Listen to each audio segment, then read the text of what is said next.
చాలా మందికి పిగ్మెంటేషన్ అనేది ప్రాబ్లమ్స్‌గా ఉంటాయండి. అలాంటప్పుడు పీల్స్ చేయించుకుంటారు, లేజర్స్ చేయించుకుంటారు, మైక్రోనీడింగ్ సీరమ్ ఇన్‌ఫ్యూజన్స్ ఉంటాయి. ఇలాంటివన్నీ ఉంటాయి. పీల్స్ చేయించుకున్నప్పుడు ఎటువంటివైనా ఇబ్బందులు అవుతున్నాయనంటే అది ఏ విధంగా దాని గురించని ఇవాళ తెలుసుకుందాం.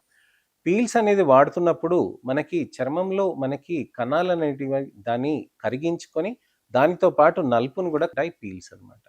సో, ఆ విధంగా జరిగినప్పుడు కొత్తగా మళ్ళీ చర్మ కణాలనేది ప్రొడక్షన్ అనేది జరగాలి. కొత్తగా చర్మ కణాలనేది జరగటంతోటి ఏమవుతుందనంటే, అప్పుడు కొత్తగా రీజువనేటెడ్ స్కిన్ అనేది వస్తుందనమాట. అయితే పీల్స్‌లో ఉన్నది ఈ పద్ధతిగా మనం చేయాల్సిన అవసరం ఉంటుంది. సో, కెమికల్ పీల్స్‌లో మనం ఏం చేస్తామనంటే, ఒక సబ్స్టెన్స్ అనేది ఒకటి అప్లై చేసి చర్మం పైన వాష్ చేసేస్తూ ఉంటామనమాట. అయితే ఈ చర్మ పైన భాగంలో ఏదైతే మనకి సెన్సిటివ్‌గా ఉంటుందో, అంటే ఇది ఎపిడెర్మిస్ అంటాం గదండీ! కింద డెర్మిస్ అంటాం గదా! మనం పీల్ పెట్టినప్పుడు పైన పొరలో ఉన్న పైన భాగంని స్ట్రాటమ్ కార్నియం అని అంటామనమాట. ఈ స్ట్రాటమ్ కార్నియంలో మనకి ఆ పీల్స్ అనేది లోపలికొచ్చి అక్కడ చర్మ కణాలని బాగా డిస్టర్బ్ చేసేసి, కొత్తగా చర్మ కణాలు పైకొచ్చినప్పుడు రీజువినేటెడ్ స్కిన్ లాగా మారుతుందనమాట. అయితే ఈ రీజువినేటెడ్ స్కిన్ వచ్చింది మంచిగా ఫ్లాటర్‌గా, స్మూతర్‌గా, సాఫ్టర్ టెక్స్చర్ తోటి వస్తుందనమాట.